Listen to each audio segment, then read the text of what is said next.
Finally, Apple released iPadOS 15, and now that it's here, we're going to finally find out if this can replace this. Can this happen? Stay tuned to find out. I'm going to show you a slew of advanced features and options that iPadOS 15 has to offer. The iPad is an incredibly versatile device, and I love a lot of these features that Apple introduced this year, but I'm going to answer the question in the end of whether or not the multitasking features and the other features that Apple offers are enough to replace your Mac.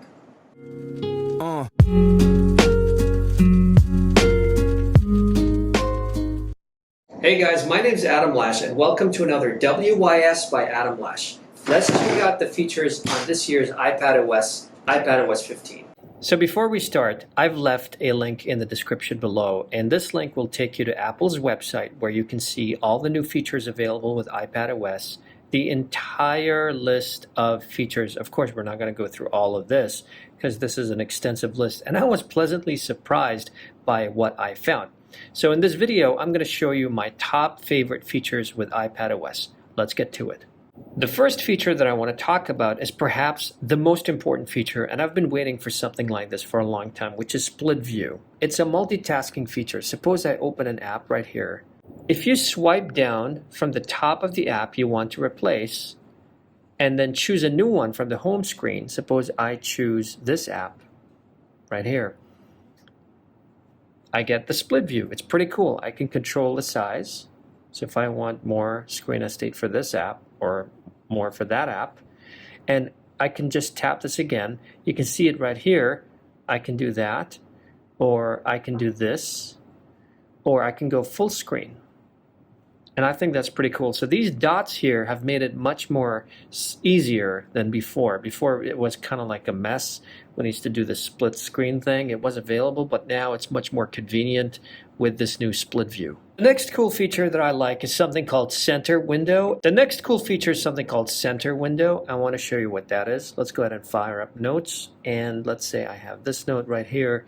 So what this does is once you touch and hold to bring this email or note or whatever, or message. Actually, you can have email, note, or message to do this. If you press this, it's going to bring it to the center of the screen. It gives you a preview instead of having to press on each and every one of these notes or messages or emails.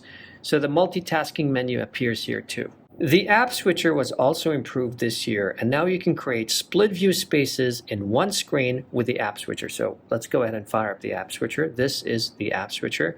You can create a split view by dragging one app over the other. So if I drag this over this, I create a split view here, and that is very convenient. This is inside the app switcher. I mean, how cool is that?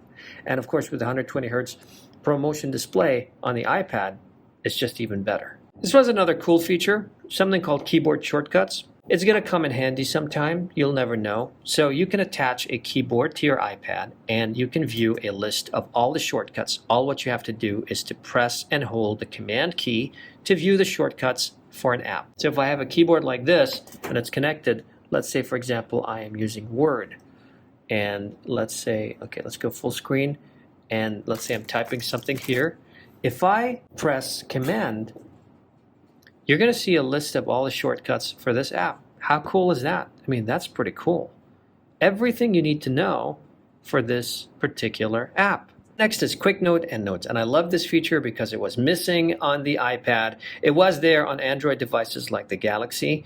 The Galaxy devices had a Quick Note feature. Now you have it on the iPad. I love it. You can jot down information over any app or screen. And the way you do that is to swipe up from the corner using your finger or the Apple Pencil. Do this.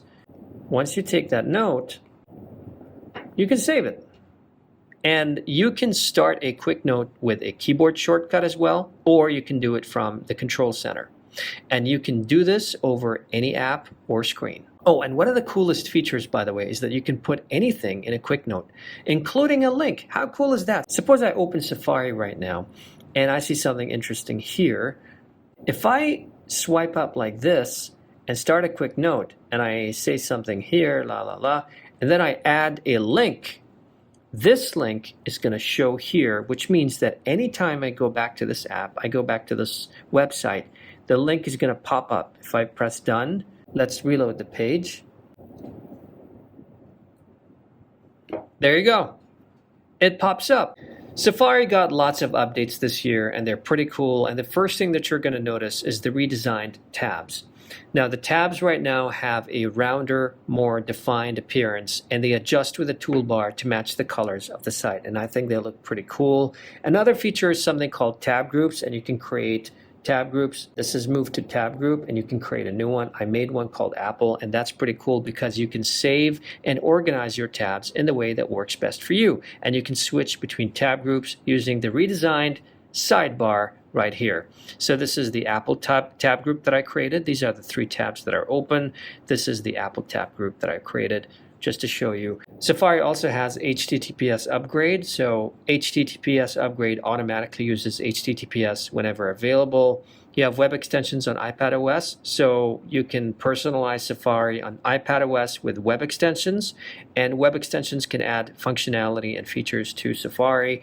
I'm not using any web extensions right here to show you, but if you're interested, you can add web extensions to your Safari. Next is voice search. Now you can search anything using your voice. Hello there, my name is Adam Lash. And it's going to search for you. All right, guys, the next feature that I want to talk about is one of the coolest features for the iPad, and that is something called live text. If you have a picture, if you take a picture and you've got text inside that picture, now the iPad has the ability to extract that text. So let's go ahead and test it out. I've got something here. Let's say I've got this.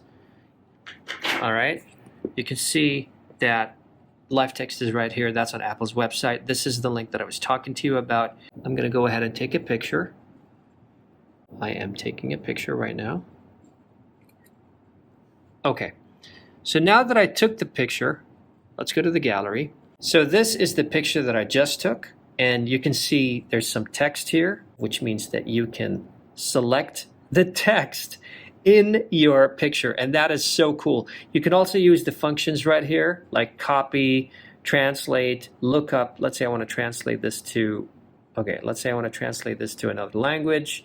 I can choose the language and translate it. For example, it's going to show up right here, or I can copy it and paste it somewhere else. Live text works in different apps. It works in photos, it works in screenshots, it works in Quick Look, and it works in Safari, and that is pretty cool. Another cool feature that Apple added this year is improved functionality with the Spotlight search. Spotlight search can be accessed here, and I love it. You can also access Spotlight on your Mac. It's one of the best features for Apple products. Let me show you how that looks like on the Mac. If I press Command Spacebar, that is the Spotlight search. And the reason Spotlight search is way better on Mac devices than Windows devices is because it indexes almost everything, even the emails, even text found anywhere. Apple this year added something even more interesting, which is live text found inside the photos. So Spotlight search can find anything you want, even inside the photos. If you have text that is inside the photo, Spotlight search can find it for you. So remember that photo that we just took right now? Let's go back here. Remember this photo that had the words live text?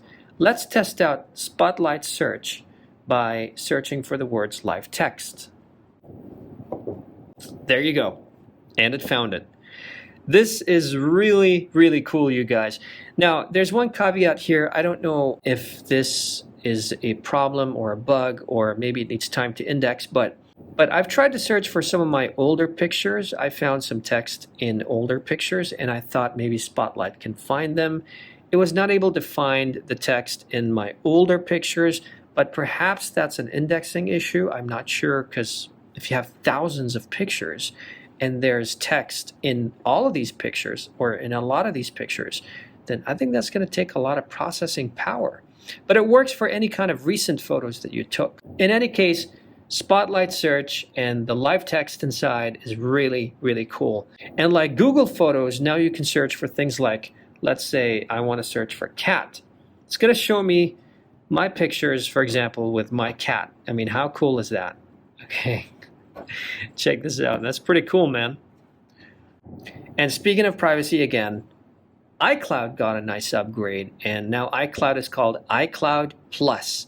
And there's a new feature with iCloud Plus, which is hiding your email. You can hide your email to create unique random email addresses that forward to your personal inbox so you can send and receive emails without having to share your real email address. And that is, by the way, supported by Safari. So if you go to a website and the website asks for your email, you can ask Safari to automatically generate an email for you, and it will hide your email, and it will forward those kind of emails. They will be forwarded to your personal inbox. And that's pretty cool because that protects your privacy. And you also have custom email domains, so you can personalize your iCloud mail address with a custom domain name. And you can also invite family members to use the same domain with their iCloud mail accounts. And there's also a new feature called HomeKit Secure Video. So you can connect security cameras to record and analyze and view the footage in your home app. And iCloud will store your recordings in an end-to-end encrypted format automatically so that only you and the people you choose can view it. And none of the video footage counts against your iCloud storage. And speaking of iCloud Plus, there's also a really, really cool feature now on the iPad Plus subscription, and that is iCloud Private Relay. And what that is that it turns your iPad it turns Safari into a private VPN, almost. And the way it works, like Apple mentions here, is that normally when you browse the web, information contained in your web traffic, such as your DNS records and IP address, can be seen by your network provider and the websites you visit. This information could be used to determine your identity and build a profile of your location and browsing history over time. iCloud Private Relay is designed to protect your privacy by ensuring that when you browse the web in Safari, no single party, not even Apple, can see both who you are and what sites you're visiting. When Private Relay is enabled, your requests are sent through two separate, secure internet relays. Your IP address is visible to your network provider and to the first relay, which is operated by Apple. Your DNS records are encrypted, so neither party can see the address of the website you're trying to visit. The second relay, which is operated by a third-party content provider, generates a temporary IP address, decrypts the name of the website you requested, and connects you to the site. All of this is done using the latest internet standards to maintain a high-performance browsing experience while protecting your privacy. In other words, Private Relay works just like a VPN, but it's not a fully functional VPN because it does not give you the ability to change your country like VPNs do, and it's not supposed to. So it still works only in your country, but it's still pretty cool. And there are two options here. You can maintain general location. That means it allows sites to show you localized content in Safari while your IP address stays hidden, or use country and time zone, which uses a broader location for your IP address still within your country and time zone. Now, the bad news is Private Relay is not available in all countries and regions. But if you travel somewhere, Private Relay is not available. It will automatically turn off, and it will turn on again when you re-enter the country or region that supports it. Private Relay will notify you when it's available and when it's active again. And I think this is a huge step forward in the realm of privacy. Apple has done a great job, so bravo on that. Bravo on maintaining people's privacy. I think iCloud Private Relay is a great option to protect your privacy, and it really helps, but it's not available in all countries and regions, and it's currently in beta. So it's in beta in iOS 15 and iPadOS 15. Another cool feature, guys, that I want to talk about is system-wide translation, and that is really cool. So if I select this text right here, I can translate it immediately. I mean, check this out. It's translated. I can translate it to any language I want, and I can copy and save and replace the selected text or open the translation of the Translate app. And if I want, I can speak it. I can go ahead, let the person or let the computer pronounce the words. Обычно при просмотре веб-страницы информация, содержащаяся в вашем веб-трафике, такая как ваши DNS, IP и iPad-адрес, может быть видна вашему поставщику сети, веб-сайтам, которые вы посещаете. Эта информация может быть... Wow, that actually sounded really good. So you can have system-wide translation. You can copy, save, replace the selected text. You can also translate selected text in photos, and that is pretty cool. So if I go back to the Photos app Remember this text? Remember the cool feature about live text? So I can translate this into another language as well. And that is really, really cool. Okay, and one cool feature that Apple added for photos is when you swipe from the bottom to the top, you get more information about that picture, including where you took that picture, what device the picture was taken on, and the description of the properties for that picture. So for example, what kind of camera, how many megapixels, the resolution. And of course, there are many other options and features as well, like the playback speed for voice memos. You can speed up or slow down the playback of voice memos. And Siri now, it works on the device itself. So all the processing for Siri is on the device, which is supposed to give you more privacy. And a host of other new features. You can check out all the features on Apple's website.